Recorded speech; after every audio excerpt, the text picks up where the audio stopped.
संगठित और असंगठित क्षेत्र के 1,50,00,000 से अधिक श्रमिक बंधुओं को सदी की सबसे बड़ी महामारी के दौरान भरण पोषण भत्ता के रूप में इस राशि हस्तांतरण कार्यक्रम में मंच पर उपस्थित मंत्रिमंडल में मेरे वरिष्ठ सहयोगी, श्रम और सेवायोजन विभाग के मंत्री श्री स्वामी प्रसाद मौर्य जी, प्रदेश के वित्त और संसदीय कार्य विभाग के मंत्री श्री सुरेश कुमार खन्ना जी, नगर विकास के मंत्री श्री आशुतोष टंडन जी, विभाग के राज्य मंत्री श्री महेश चंद्र गुप्ता जी, श्रम कल्याण परिषद के अध्यक्ष श्री सुनील भराला जी, प्रदेश के मुख्य सचिव श्री दुर्गा शंकर मिश्रा जी, अपर मुख्य सचिव श्रम और सेवायोजन श्री सुरेश चंद्रा जी, आज के इस कार्यक्रम में उपस्थित प्रदेश के विभिन्न जनपदों में आयोजित होने वाले इस कार्यक्रम में सभी राष्ट्र निर्माता हमारे श्रमिक बंधुओं, भाइयों बहनों, सम्मानित जनप्रतिनिधिगण, मैं आज के इस कार्यक्रम में प्रदेश के अपने संगठित और असंगठित क्षेत्र के सभी श्रमिकों का हृदय से अभिनंदन करता हूं।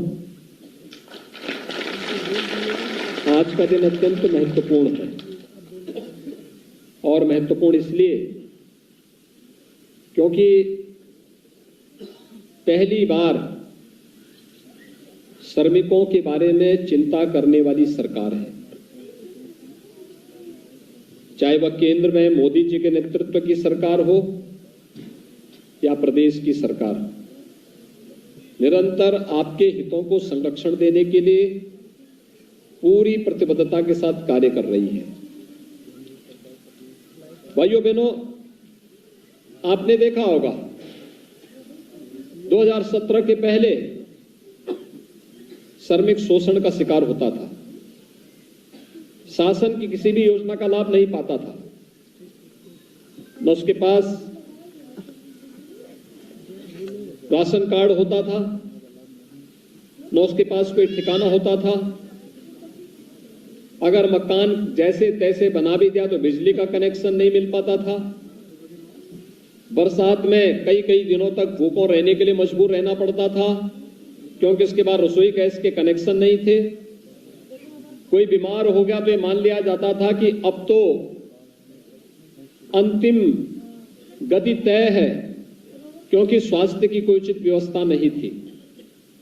लेकिन एक और प्रधानमंत्री मोदी जी ने जो कहा, सबका साथ और सबके विकास का, आज वह नारा चरितार्थ हुआ है।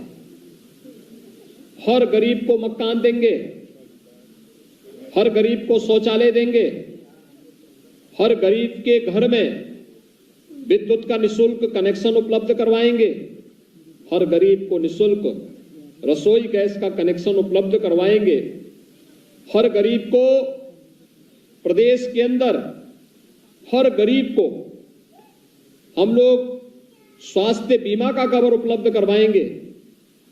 और एक और जहां एक कार्यक्रम चले वहीं साथ ही साथ अनेक प्रकार की योजनाएं, श्रम योगी मानधन योजना हो, जीवन ज्योति बीमा की योजना हो, जीवन सुरक्षा की बीमा योजना हो, या फिर वे सभी योजनाएं जिन योजनाओं से समाज के अंतिम पायदान पर बैठे हुए उन लोगों को जो वास्तव में नींव के पत्थर हैं, इनके जीवन में परिवर्तन लाया जा सकता है, उस प्रकार की योजनाओं को लाने का कार्य केंद्र और प्रदेश की सरकारें प्रारंभ की।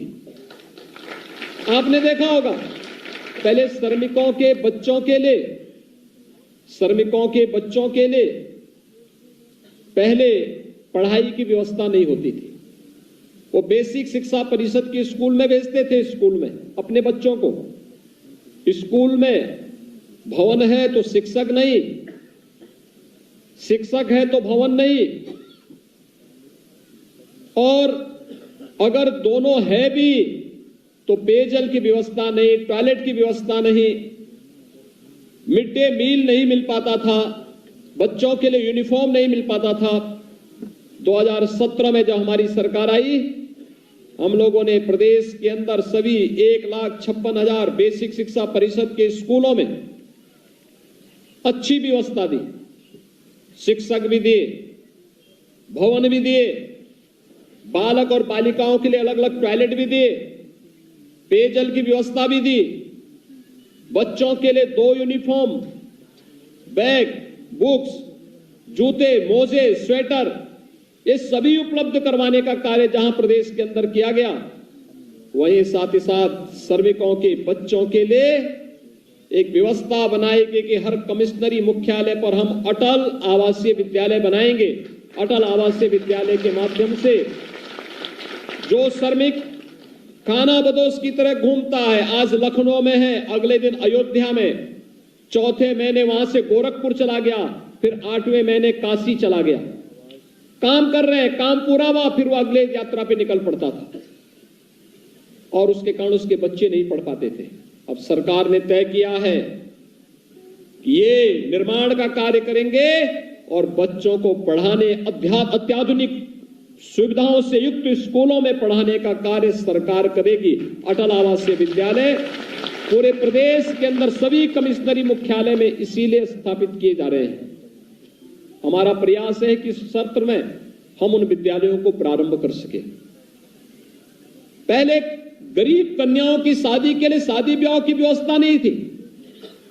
श्रम यानी समाज कल्याण विभाग से मात्र 20,000 रुपए मिलते थे, वो भी तब मिलते थे जब शादी संपन्न होती थी, उसके 2 महीने के बाद भी नहीं मिल पाती थी, उसमें भी लूट खसोट अलग थी।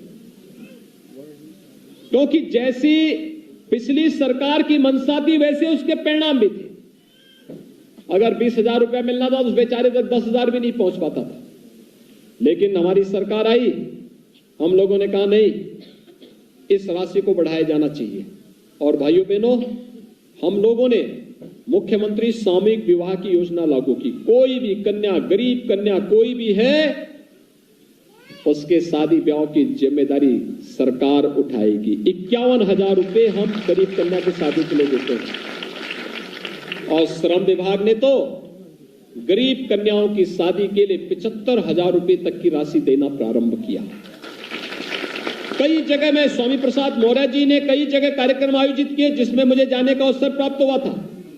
वहां पे मैं देखता था गरीब कन्याओं की शादी में, यानी जिनको कोई पूछता नहीं था पहले, जिनको आज उनके यहां आयोजन में, लड़की की शादी में मुख्यमंत्री जा रहे हैं, मंत्रीगण जा रहे हैं, अधिकारीगण जा रहे हैं। उनके बच्चों के लिए अच्छी स्कूल में एडमिशन की व्यवस्था, उच्च शिक्षा की व्यवस्था, इंजीनियरिंग कर रहे हैं तो इंजीनियरिंग में भी सहयोग की व्यवस्था, मेडिकल की पढ़ाई कर रहे हैं तो मेडिकल में भी उनको सहयोग की व्यवस्था, हर एक स्तर पर उन्हें सहयोग की व्यवस्था के साथ जोड़ा जा रहा है। और इन कार्यक्रमों को आगे बढ़ाने के साथ आपने देखा होगा कितने अच्छी योजनाएं सरकार लेके आई। एक जनपद एक उत्पाद के माध्यम से परंपरागत उद्यम को बढ़ावा देने के साथ ही अधिक से अधिक लोगों को प्रदेश में ही रोजगार मिल सके। विश्वकर्मा श्रम सम्मान के माध्यम से प्रदेश के परंपरागत हस्तशिल्पी और कारीगरों को कार्य पे देने, बढ़ई है, नाऊ है, मोची है, राजमिस्त्री है, हलवाई है, इन सभी लोगों को भी कार्य के साथ जोड़ने, उनके स्किल डेवलपमेंट के साथ ही उनका प्रशिक्षण के दौरान मानदेय और फिर उसके बाद टूल किट उपलब्ध कराना, फिर बैंकों के साथ उन्हें जोड़ करके उन्हें समय पे मानदेय उपलब्ध करवाना, ये सभी कार्यक्रम चले। और कोरोना कालखंड के अंदर उत्तर प्रदेश पहला राज्य था जिसने भारतीय मजदूर संघ के साथ मिलकर के एक व्यवस्था बनाई थी कि हर श्रमिक को हम 2 लाख रुपए की सामाजिक सुरक्षा की गारंटी देंगे और 5 लाख रुपए की स्वास्थ्य बीमा का कवर भी देंगे। और भारत सरकार ने भी इसके लिए एक पोर्टल विकसित किया जिसमें हर श्रमिक को रजिस्टर्ड किया जा रहा है। उत्तर प्रदेश पहला राज्य था जिसने लॉकडाउन प्रारंभ होते ही अपने श्रमिकों के लिए उस समय भरण पोषण भत्ते की घोषणा की थी और फ्री में राशन की व्यवस्था भी की थी। आज प्रदेश के अंदर 15 करोड़ लोगों को फ्री में राशन,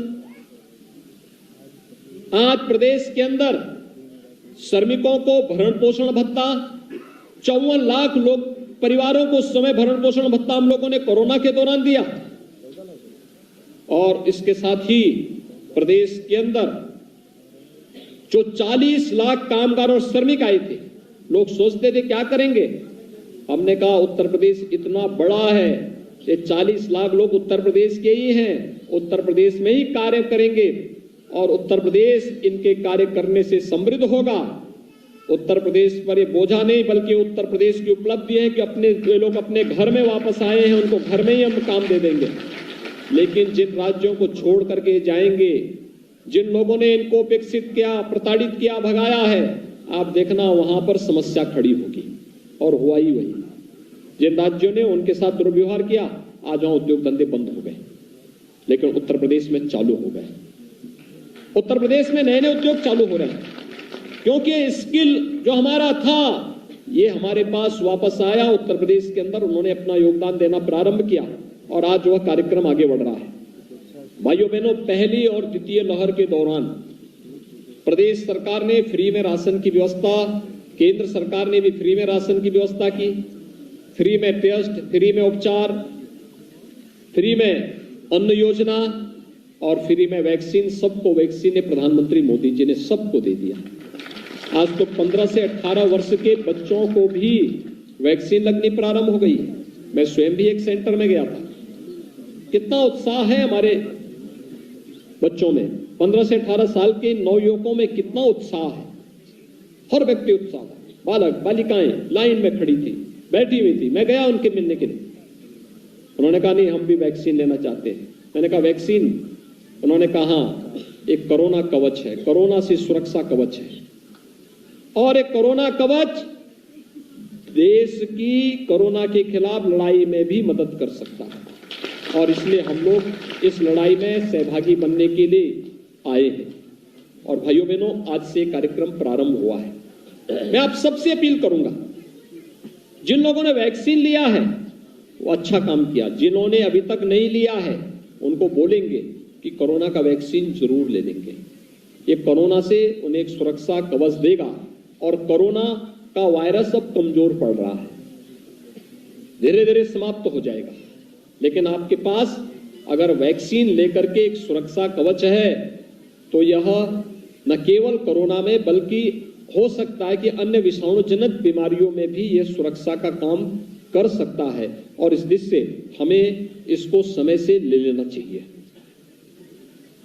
लेकिन मैं पूछना चाहता हूं, आज हम 15 करोड़ लोगों को फ्री में राशन दे रहे हैं, 43 लाख गरीबों को हम लोगों ने प्रदेश में एक एक आवास उपलब्ध करवाया है, 2 करोड़ 61 लाख परिवारों को एक एक शौचालय उपलब्ध ग्रामीण क्षेत्र में ग्रामीण और शहरी क्षेत्र में करा दिया है, 58,000 ग्राम पंचायतों में सामुदायिक शौचालय बन गए हैं, 1 करोड़ 43 लाख परिवारों को हम लोगों ने फ्री में विद्युत के कनेक्शन उपलब्ध करवाए हैं, 1 करोड़ 56 लाख परिवारों को रसोई गैस के कनेक्शन उपलब्ध करवाए हैं, 6 करोड़ लोगों को केंद्र सरकार की ओर से स्वास्थ्य बीमा का निःशुल्क कवर दिया गया है, 5 लाख रुपए सालाना, और राज्य सरकार ने 60 लाख परिवारों को सुविधा उपलब्ध करवाई है।